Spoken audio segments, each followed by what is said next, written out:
Հարգելի հետևորդներ, ABC լուրերն ուղիղ եթերում սկսում է իր աշխատանքը, ես Գառնիկ Թաֆյանն եմ, բարի առավոտ։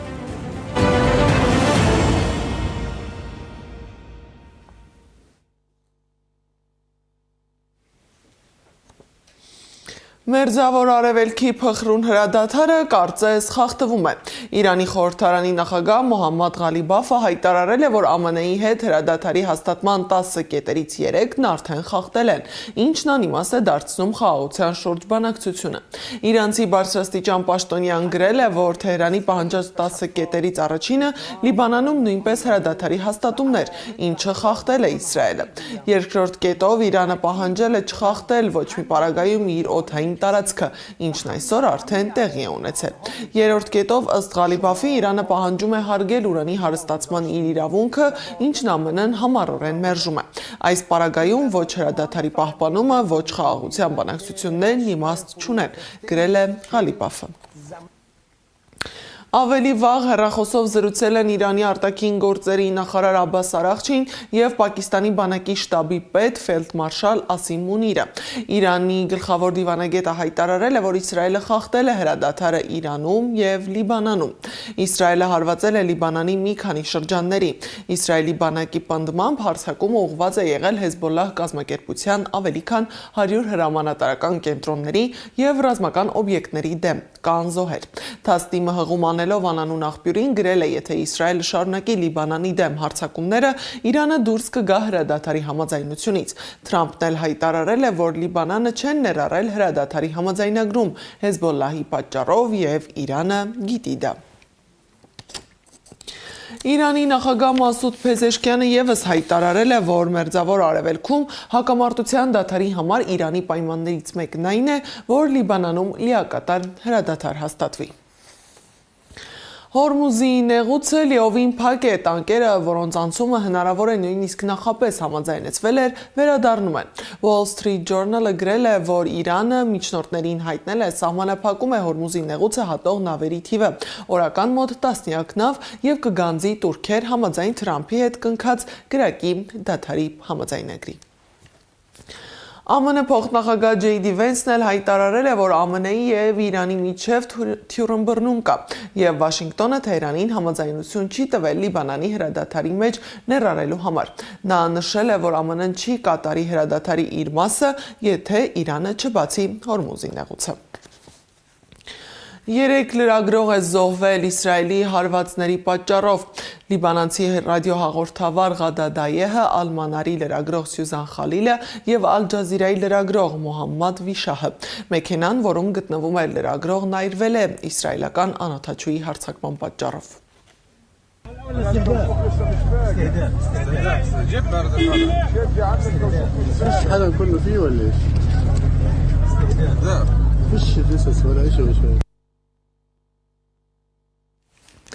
Լիբանանի առողջապահության նախարարության տվյալով Լիբանանում մահացել է մոտավորապես 112 մարդ, կա ավելի քան 837 վիրավոր։ Իսլամական հեղափոխության պահապանների կորպուսը հաղորդել է, որ Թեհրանը կպատասխանի Լիբանանի վրա Իսրայելի հարձակումներին, եթե դրանք անմիջապես չդադարեցվեն։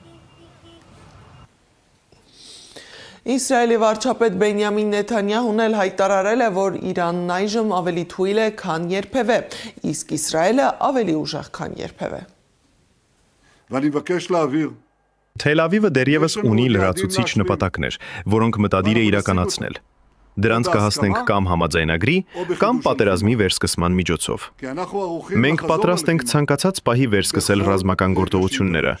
Մեր մատը ձգանի վրա է։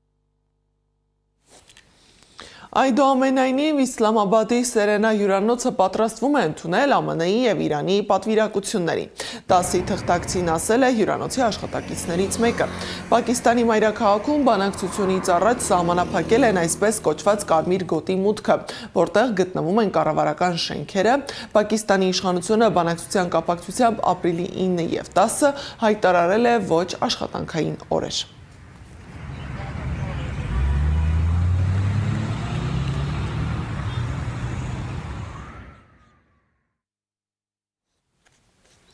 Վենսը, Ուիտքոֆը եւ Քուշները կմեկնեն Պակիստանի մայրաքաղաք իրանական պատվիրակության հետ բանակցելու համար։ Առաջին փուլը տեղի կունենա շաբաթ առավոտյան, հայտարարել է Սպիտակ տան մամուլի քարտուղար Քերոլայն Լևիթը։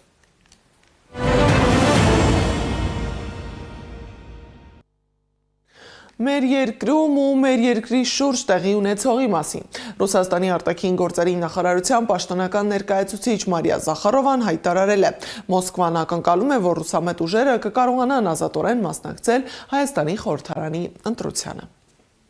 Մենք կրկին չենք քննարկում ներքին գործերին միջամտությունը։ Դա բացառվում է։ Փոխարենը մենք խոսում ենք այն մասին, որ ապահովվի, որ Հայաստանի բոլոր քաղաքացիները, որոնք ունեն ընտրելու իրավունք, բայց նաև աջակցում են Ռուսաստանի հետ կապերին եւ հարաբերությունների զարգացմանը, հիմնվելով մի քանի ակնհայտ, օբյեկտիվ եւ անվիճելի գործոնների եւ փաստերի վրա,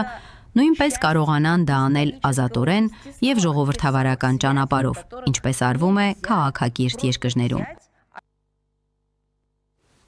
Մարիա Զախարովան նախ անզուսպ ծիծաղել, ապա հեգնանքով է արձագանքել լրագրողի Ալեն Սիմոնյանի հայտարարությունը մեկնաբանելու հարցին։ Հիշեցնեմ, որ Սիմոնյանն նորեր առաջ ասել էր, որ եթե Ռուսաստանը որոշի թանկացնել գազի գինը, Հայաստանն էլ թե հապկից, թե ԵԱՏՄ-ից դուրս գալու որոշում կկայացնի։ Ռուսաստանի Դաշնության արտգործնախարարության պաշտոնական ներկայացուցիչն ասել է, որ չի ցանկանում մեկնաբանել զգացմունքային քաղաքական գործչի իրարամերժ հայտարարությունները։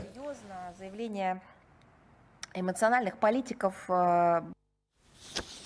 Դավիթ Մինասյանի նկատմամբ կիրառված խափանման միջոցի համաչափության եւ պիտանիության հարցի վերաբերյալ մի քանի հասարակական կազմակերպություններ հայտարարությամբ դիմել են դատարան։ Շեշտել են, որ Դավիթ Մինասյանն ունի առողջական խնդիրներ, այդ թվում ազատազրկման հետ անհամատեղելի, ինչը պարտադիր է դարձնում խափանման միջոց կալանքը կրելուն խոչընդոտող ծանր հիվանդությունների ցանկում ընդգրկված լինելու գնահատումն ու այդ հիմքով խափանման միջոց կալանքի վերացումը։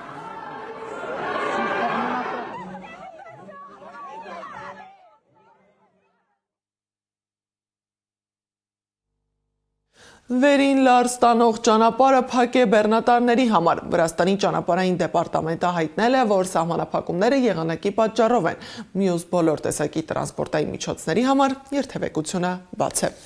Եվ վերջում եղանակի մասին կցրտի 5-ից 7 աստիճանով, տեղումներն էլ դեռ կշարունակվեն։ Հայաստանի տարածքում այսօր ժամանակ առ ժամանակ սպասվում են տեղումներ, լեռնային շրջաններում սպասվում է քամուշ գնացում, լեռնային գոտիներում բուք, ցածր հորիզոնական տեսանելիություն, ճանապարհներին մերկասառույց։